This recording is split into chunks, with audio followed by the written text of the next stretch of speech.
Alright, in this video, I'm going to show you how to set up a bow and arrow. One of the strongest strokes I've been using since I was a white belt. Set up the car grip, that's one of the most important parts. If you can make a decent car grip, you have finished like 75% of details. Then this one, I want you to be able to do that. So the seat belt like this.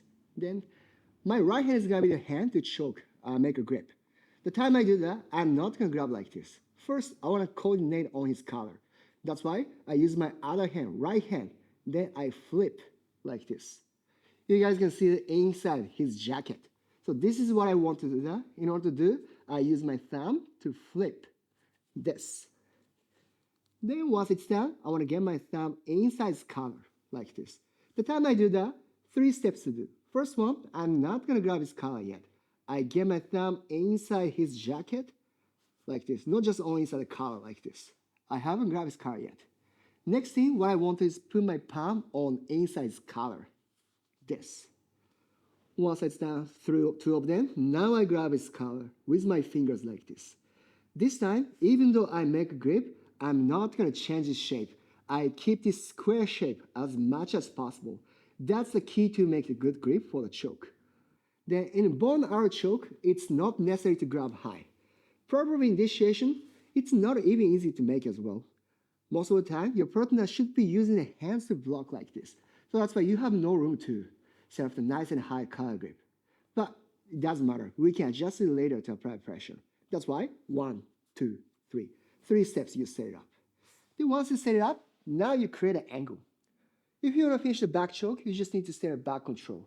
But bow and arrow choke, we create more angles. In order to create angles, you need to give up this position. That's a bit of tough part, the counterintuitive.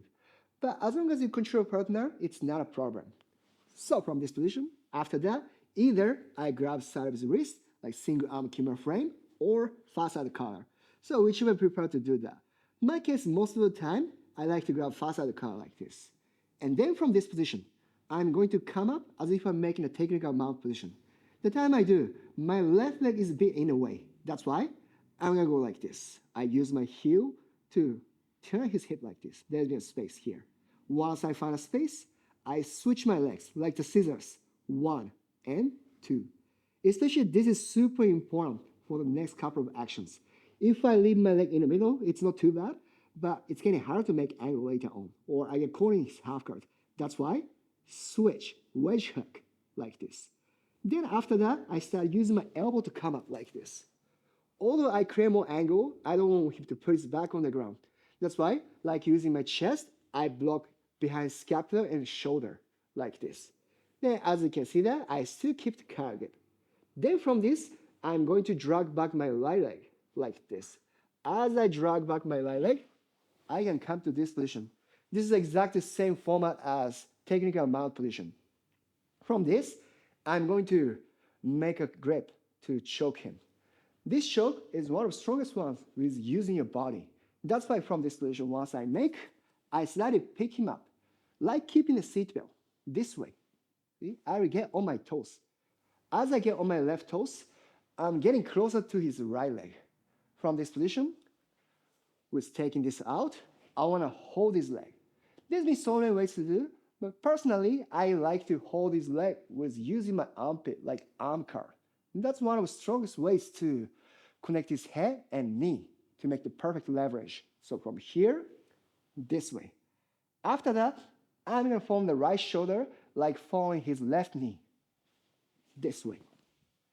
Seems like I'm giving up the top position, but it's okay. As long as I make this structure, Dan cannot turn to my side just because I hold his leg. Even though he wants to turn to the other side, that's not a good idea. So once I set it up from this position, I want to make the seat belt with my legs. Seat belt is over analog against the person's shoulders. Generally speaking, we usually use with our arms. But this time, we do with our legs. Good thing is, we've already made under with the near side leg.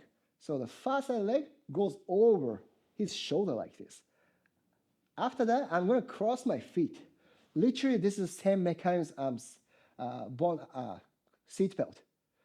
Good thing is, even though I cross my feet, there is no risk of submitting my ankle. It's too high to submit for him. Anyway, so once I set all of them together like this, I want to do the hip thrust. Even though this is a choke, I'm not going to use my arm. Yes, I'll be able to finish easier, but as I extend my arm like this, there's me a space. He's be able to take his head out. Right before I finish, he's be able to slip his head out like this. This is really common. In order to avoid, you're not going to use your arm to finish. You like to tuck your elbow in, like making the two frames to make seatbelt on this side. 1 and 2. Look, I keep my arm really tight like this.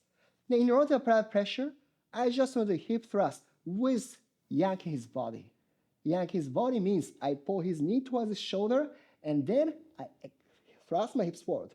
Once he comes to a certain spot, there's been a huge amount of pressure on your person's neck. This is the bow and arrow choke I really like to do.